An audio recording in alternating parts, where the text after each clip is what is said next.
we've created, everyone we love, everyone yet to be born, everywhere and everyone is now on the climate front line.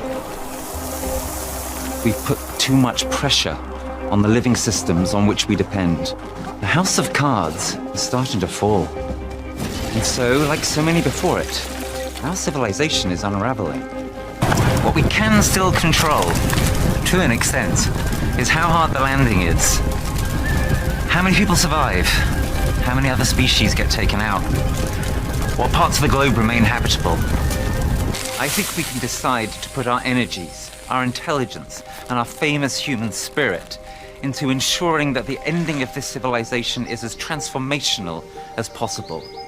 Let's save as many people. Let's restore as many habitats. Let's rebuild what's worth rebuilding. And while we're doing so, let's collectively rethink what it's all about, so that if we get another chance, we can do things much, much better.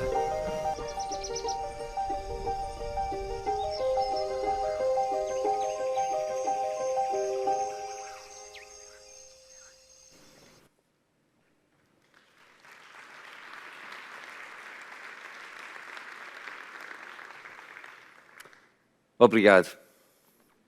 So that was me in the film, and that's me, a little bit more information about why I might be worth listening to. And having seen that little film, you might want to ask me a question like this: how bad is it going to get? And in reply, I am tempted to channel a fictional character that some of you will be familiar with from The Lord of the Rings, Legolas the elf, who, after the death of one of the other characters, is asked, what are they singing? What are they singing in the songs they're singing when they're grieving for this character, for Gandalf? What are they telling us? What are they feeling?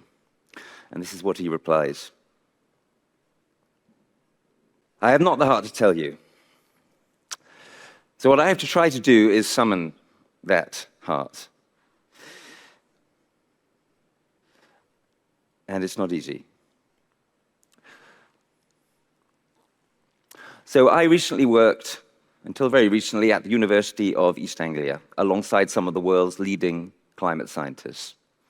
So I have the great privilege of being able to meet with these people in informal settings in England, often with a pint of beer or perhaps a cup of tea. And inevitably the conversation falls to, okay, how bad is it going to get? And what they always say is something like this: you know what we write in our papers, what we publish, what you see in the media? It's going to be worse than that. Why? Because scientists only put in their papers what they can prove. What they actually think, what they suspect, what they fear is always worse.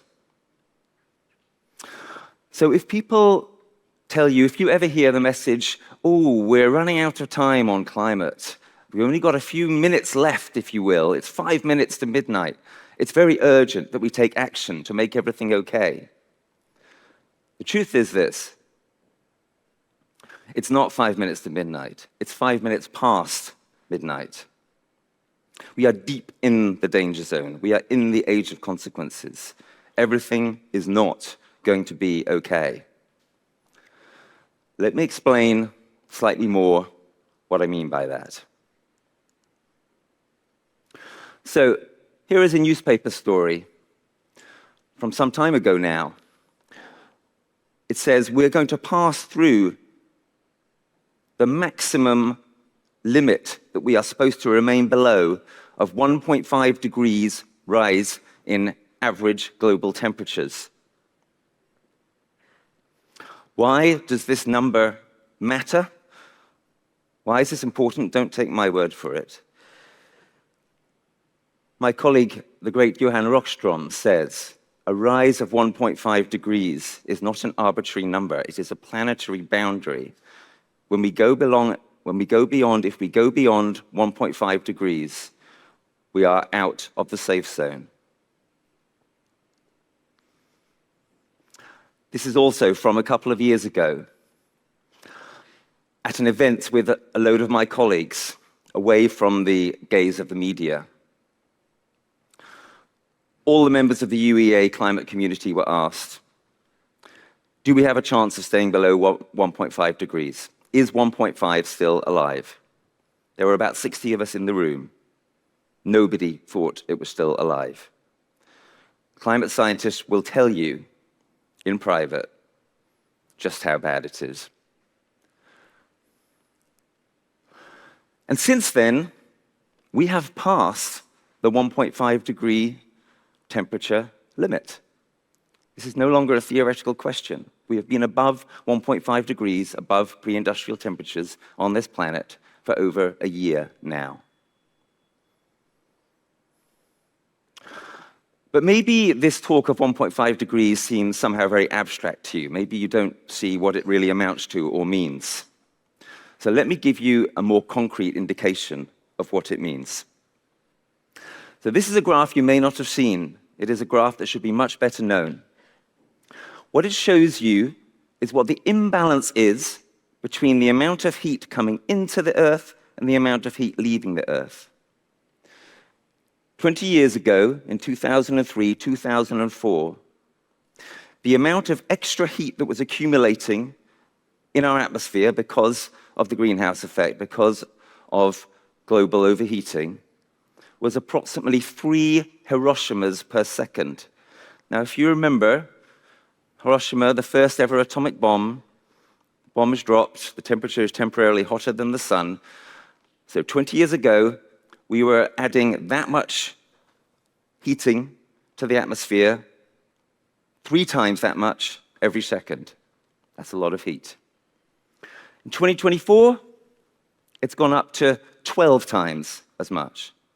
So if you're thinking, well, the climate crisis, yes, it's very bad, but it's a gradual crisis, isn't it? At least we have that. It's not a gradual crisis. The problem has got 4 times worse over the last 20 years. That is not a gradual crisis. And here in Portugal, you're going to be feeling more and more of the brunt of this, because it is the oceans that have been overheating the most recently. The fires that you had recently, this is just the beginning. There are going to be far, far worse fires than those coming. We need to prepare. We need to face the reckoning that is coming. We cannot go on like this. We will not be able to go on like this.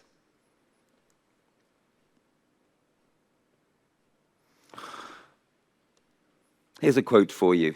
The risk of catastrophic and irreversible disaster is rising, implying potentially infinite costs of unmitigated climate change, including in the extreme human extinction. That sounds like a pretty extreme remark. Who would say something as strong as that? Perhaps it was some very radical scientist, perhaps it was some radical activist. It's the International Monetary Fund. Not your usual suspects for people prone to exaggeration or hyperbole. We cannot go on like this. There is no continuation of business as usual. The longer you try to prolong business as usual, the worse the reckoning is going to be, the more exposed we are all going to be to climate impacts. So what's the way out? Right? You know the structure of a lecture like this. Someone comes along, tells you, that's a really terrible problem, and now I have the solution for you. Here's how everything is going to be fine. Is that the structure of my talk? No, it's not. Anyone who promises you that everything is going to be fine and gives you the solution is someone you should not trust. The only way we are going to get through this, is by going deeper into it and staying with the trouble. As in this quote from the great poet Hölderlin, where the danger is, precisely there is the saving power. We need to go more deeply into the trouble. So let's start very close to home. What are you feeling right now? What's going on in your heads or your hearts right now? Perhaps you're a little bit unnerved. Maybe you're feeling a bit depressed. Maybe you're feeling some despair. If you're feeling any of those things, that is good. Because if you're feeling any of those things, you're actually starting to engage with reality. If you're not sometimes scared by the situation that we are in, then you're not paying attention. We need to listen to our feelings. We need to take them seriously. We need to learn to express them more. We need to process them together.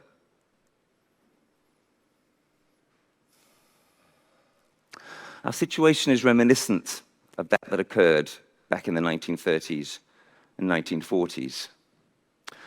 And I'm going to mention here a great Briton, a great person from my country, Winston Churchill, who sought to raise the alarm about the great challenge of that time. And I don't need to remind you what that challenge was. Well, people have been trying to raise the alarm about this challenge that we face, and even less has been done in response to their warnings than was done in response to Churchill's warnings. So as a result, we are in what Prime Minister Churchill called the age of consequences. The future is going to be tough. There is no way around that now. And there's no way I can sugar that pill for you. But here's the thing. Things can get better as they get worse. Because we get better as things get worse. We respond. We rise to the occasion. This is only possible if we know that things are getting worse and if we face up to them. We can learn from examples here like that of the Blitz spirit in my country back in the Second World War, where people pulled together even when they were under the awful threat and reality of constant bombing, designed to break their morale and prepare for invasion. Things can get better as they get worse. As things get worse, we get better. So there is no escape to our climate predicament. There is no equivalent of victory. The struggle that we face will not end with us winning. The struggle will continue for the rest of our lives, and it will increase. But there is a way through if we stay with the trouble and if we dare to actually face the future. Because only then can we start to change it.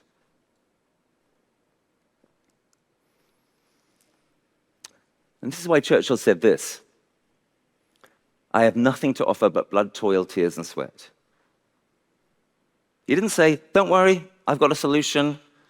Stay optimistic, everything's going to be fine. He didn't say, just look on the bright side. He said, I have nothing to offer you but blood, toil, tears, and sweat. We have to face the hard truth of our situation. That is the only way through. So remember again, if in response to my words, you feel a little bit scared, a little bit angry, a little bit overwhelmed, whatever it is, that's good. You are starting to get into the place you need to be in order to face up to this profound crisis. You're feeling these difficult emotions because you care. This crisis restores meaning to our lives. So here's where we're headed. We're headed towards catastrophe. We're headed towards dystopia. We're headed towards absolute disaster. How do we not end up there? Well, traditionally, the answer to that question was, we need to posit a utopia, a perfect solution, a place to aim at, a way in which everything can be fine. But as I've explained to you, the utopian option in this case is completely closed to us. There is not going to be a solution, an escape, a utopia.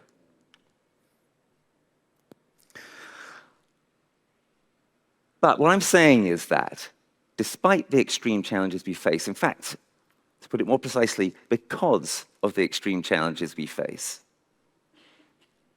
we could be on the cusp of a flourishing future if we imagine something other than dystopias and utopias. If we try to imagine something different from where we are going without positing some dream, some fantasy of a perfect future. If we face reality and are willing to go through with it, then we might get somewhere. And this is the meaning of Thrutopia. Thrutopia is a story of how we find a way through what is coming at us.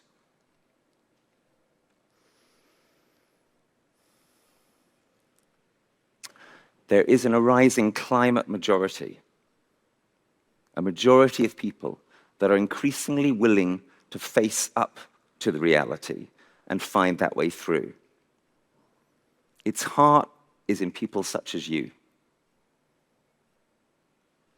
Co-imagining a Thrutopian future, us imagining it, is the crucial step to being able to co-create it.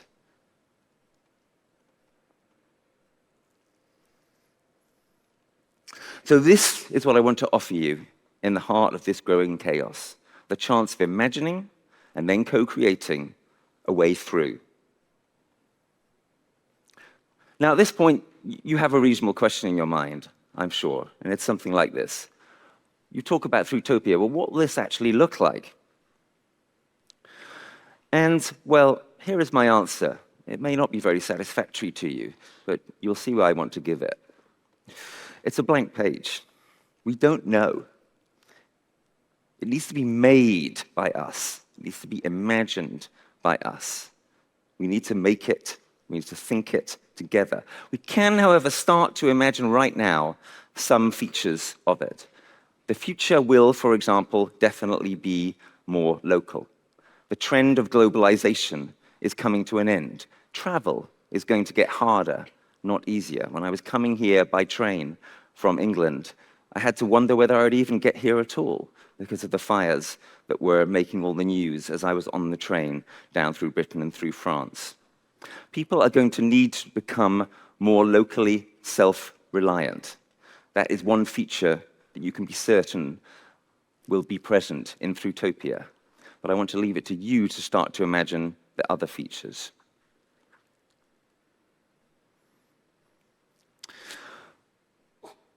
What we can know for sure is that making a future together is not a spectator sport. It requires your active participation. It necessarily includes you. And this is the thought I want to leave you with.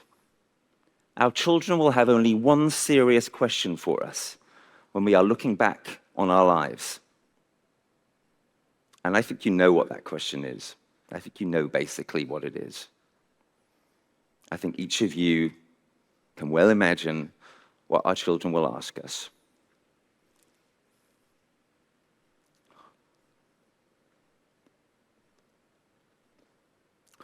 What did you do when you knew?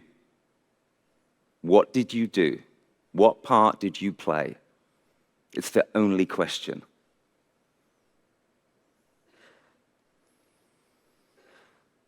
So, can you feel it? We all want the best for our kids.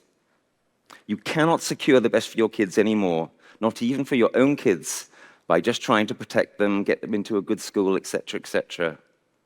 This crisis is coming for everyone. It is going to get worse forever until we move to address it and to find a way through.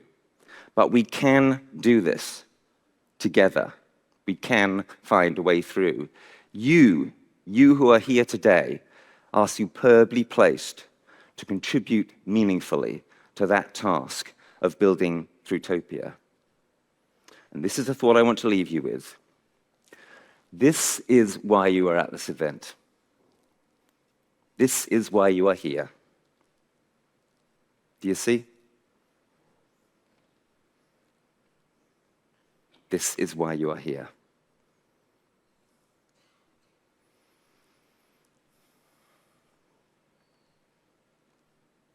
You are here to learn or to enter more deeply into service.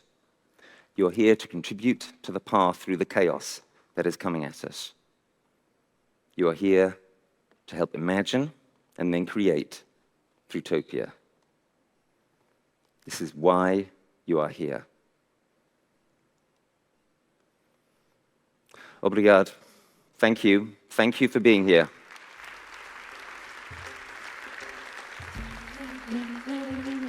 Thank you for what you're going to go on to do.